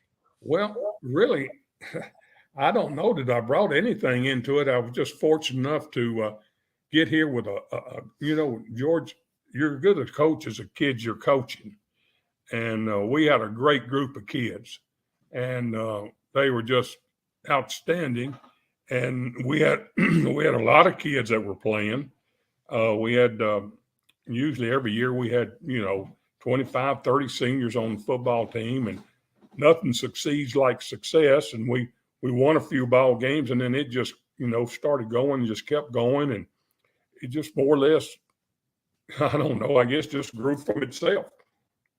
So your last state title was right at 30 years ago, 1992, as I mentioned earlier. Give me a few memories of that state title team and what stood out for you. Well, matter of fact, I was just looking at, excuse me, I was just looking at that film over there a few minutes ago. So, well, Randy Moore, who Randy Moonpie Moore, he's the one that sent it to me on my iPod, and I was sitting over there watching that game a little while ago till it left me. But in 91, we played in the state championship, and Oak Ridge beat the devil out of us. And then that whole team just about came back in 92, and they were really a close-knit team, and kids that had their eyes set on the state championship. And, buddy, that's what they worked for, and they worked very hard. And we had good leadership and had good athletes. Here's the other thing I remember. You had great support. Boy, when you came to Gallatin, it wasn't some small crowd. It was big by high school standards. Talk to me a little bit about that. Well, that was whether we was at home or on the road. It didn't matter. The same people followed us when we were on the road. But we had, I guess, I tell you, it's as good as following, and people followed the team. As I said, when we left town, you could rob it because there'd be nobody here. Everybody'd be, they'd even follow the buses. They'd fall in the buses when we go to away games, and the people would fall in the cars behind the buses. If we stopped somewhere to eat a bite or go to the restroom or something like that, they pulled in right there with us. It was just something else. And some of those same people are still following. Of course, we've lost a lot of those people, but some of them are still following to this day. Coach, that's one of the cool things to me as I've dealt with people who really know high school football is some of the great followings that you see where, as you said it, the town closes down. Give me 2 or 3 other places that really had kind of the Gallatin type fan base. I would say Lincoln County had a good fan base. Oak Ridge was pretty fair. They had a pretty good fan base. Some people, they would have it sometimes, but not at other times. We had it the whole time. The 18 years as I was head coach here, it was just, the following was unbelievable. I mean, all of our season tickets sold out every year. It was just unbelievable. And we had individuals, retired individuals, that came and worked with the team all the time. I mean, they would come up and whatever we needed, if it's something needed to be fixed, if there's something torn up, if there was something they could do, run an errand or whatever. We had individuals that they wanted to be around the team. And Mr. Claude Murphy and Mr. Hollins and Mr. Doug Sutter, that's 3 of those people that they were around all the time. In fact, they'd come in on Sunday. Some of them wouldn't watch film with us a little bit. They won't know who was playing the next week. So it was really interesting. We just had a very dedicated group. Coach, I want to ask you, one of the things that I think has changed, but I want to get your perspective on it. is all these 7-on-7 passing things where now you've got some kids on the high school level that can really spin it. When did that start to happen? I don't know. It was after I quit, after I retired. We didn't have 7-on-7s and everything when I was coaching.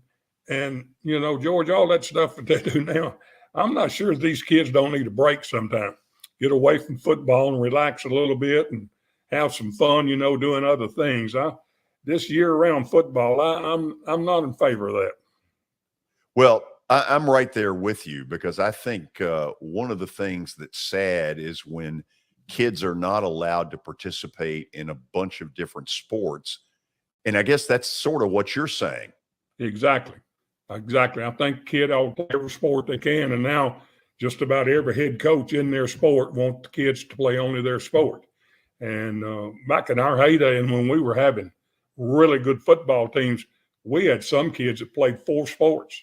And I mean, would do well like in track or baseball or that type of thing or basketball. But they played 4 sports here, 4 sports. And I think that's what you're only young once.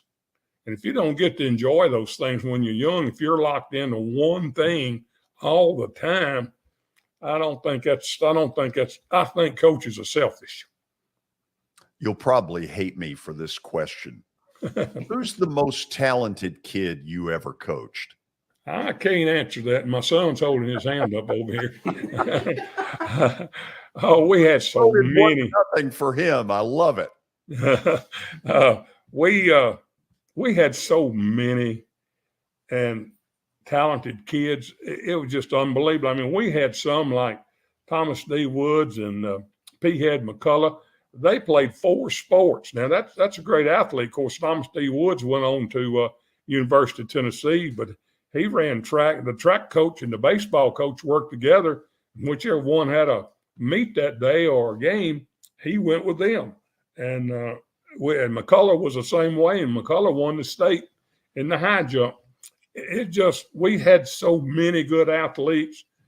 It's just unbelievable. And we encouraged them to do that. That's why I asked it, because you had a ton of them. Some of them went to Tennessee. A couple of them that went to Vandy were friends of mine. You had them a little bit of everywhere, didn't you? Well, we had several, that went on to college, and some of them to smaller colleges. But we had a few to go to the big time, the big SEC and so forth. So I got to ask this before we leave tonight. As you know, I'm speaking to the Touchdown Club in about an hour. Give me some advice. What am I walking into? This is at Gallatin? Yes. You're a very knowledgeable group of people about football. I can tell you that right now. These people, I used to, I used to tell the kids that, how they go out, George, and do this to get the crowd going and all that type of thing. I used to tell the kids, you don't have to do that. If you're playing well, they're going to let you know. And by golly, that's the way the Gallatin people are. They're very, very smart about football, and they know when to pick the team up and when to cheer for them and get them going.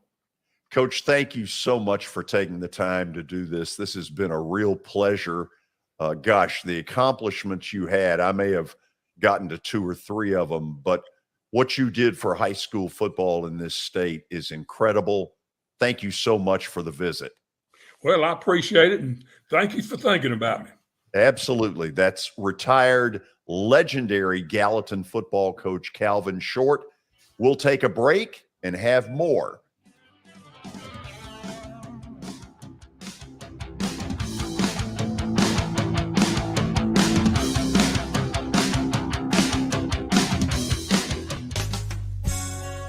I'm Bart Durham. I was sworn in as a lawyer in 1963, and I've been working as a lawyer since then. We're a firm that does exclusively personal injury, a lot of tractor-trailer crashes. Insurance companies will open up their checkbooks when you force them to. We have systems that work. We get the most money for our clients in the shortest amount of time. I'm Blair Durham. My dad and I want to help. Give us a call at 615-242-9000. Jody Jones Dentistry can handle all your dental needs, from the basics to cosmetic procedures. All of this in the nicest dental facility I have ever seen. Jody has done it right. They're located conveniently at 55 Music Square East, and for an appointment, it's simple. Dial 615-259-5100 and tell them Plaz sent you.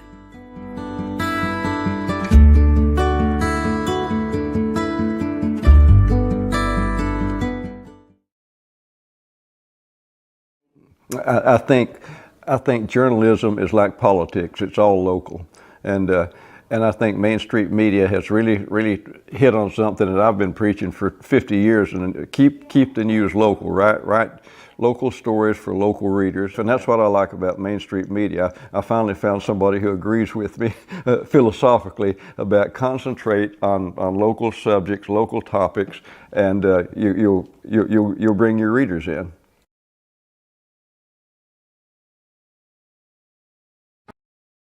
Since 1865, the First Baptist Church of Gallatin on Winchester Street has served its community by catering to the least, the last, and the lost, providing a church of welcome used by God to save the lost, transform the saved, and impact its community. As a proud multi-ethnic congregation, Pastor Derek Jackson personally welcomes you to join them in fellowship Sunday mornings at 8 in person or at 1045 in person or online at firstbaptistgallatin.org. First Baptist Gallatin on Winchester Street, serving with open arms as a true church of welcome. At Sumner Funeral and Cremation, our mission is to serve families as our own, celebrate the life of their loved one, and help begin the healing process. My whole family, including my wife and my mom and siblings, were very happy with the treatment that we received. I would highly recommend Sumner Funeral and Cremation. We offer funeral, burial, cremations, and pre-planning services. Sumner Funeral and Cremation. Traditional, affordable, dignified. SumnerFuneral.com. At WellSkin Dermatology and Aesthetics, we pride ourselves in providing access, innovation, and a patient experience second to none. Access to care and treatment when you need it. Innovation with medical-led cosmetics and various on-site technologies for full-service treatments with a customer experience that is calming, casual, and effective. Independently owned, providing medical, surgical, pediatric, and cosmetic dermatology and more. Visit wellskinmd.com to schedule your appointment today. WellSkin Dermatology and Aesthetics. Access to healthier skin.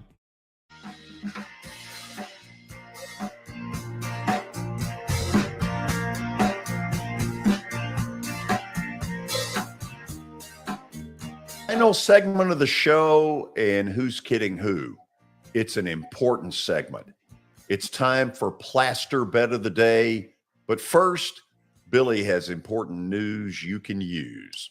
George, it is time for Plaster's Bet of the Day, sponsored by Bart Durham Injury Law. They have aggressively protected the rights of a broad range of victims of car accidents and personal injury in both Tennessee and Kentucky. If you, too, have seen your life interrupted by an injury on a highway, in a hospital, or at a workplace, you should let their attorneys do the work fighting for the full financial compensation that you need. Learn more about Bart Durham Injury Law by logging on to bartdurham.com. And, George, before we get to the Bet of the Day, you have gotten back to 500.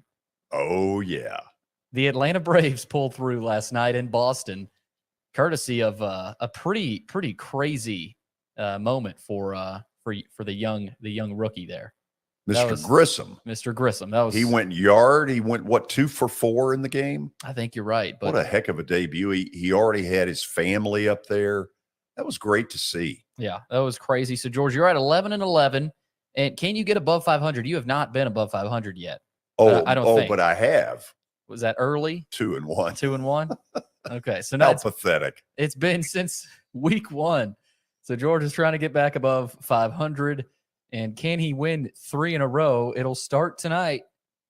M&T Bank Stadium in Baltimore, the Tennessee Titans. Yep. Here's why I'm going with this. Okay. First of all, one of the things I learned years ago when I was doing color on the Titans television games was how little the coaches really care about winning or losing in these kind of games. They are way more focused on individual performances, situational kind of stuff. The winning and losing does not mean a thing in preseason. It would not shock me if this game goes down to a 2-point conversion late.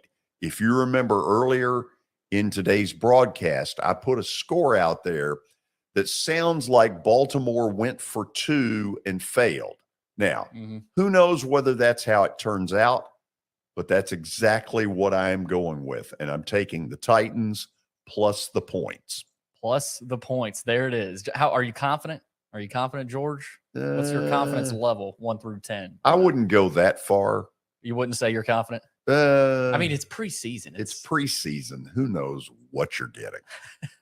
Anyway, I know this wraps up today's show, but before we go, I want to let you all know tomorrow we have got a rip-roaring show. Watson Brown's Titans analysis at 4:20. And let me tell you, there is nobody better than breaking down the good and the bad than Watson Brown. Mike Vrabel will have a press conference tomorrow after, hopefully, the victory in Baltimore. We'll let you hear a little bit of that. And then my buddy Danny Evans, who knows more on the Major League Baseball front than any human being, will join us. As a lot of you know, Danny is responsible for tonight's Hall of Fame, not Hall of Fame. Let me try it a different way. Field of Dreams. Field of Dreams. Well, you know what? It might as well be the Hall of Fame. He did an unbelievable job with it a year ago. Round 2 is tonight between the Cubs and the Cincinnati Reds, and Danny will join us tomorrow during the 5 o'clock hour. So for Watson Brown and for Billy Derrick, I'm George Plaster. Thanks for being with us. This is Main Street Media Television.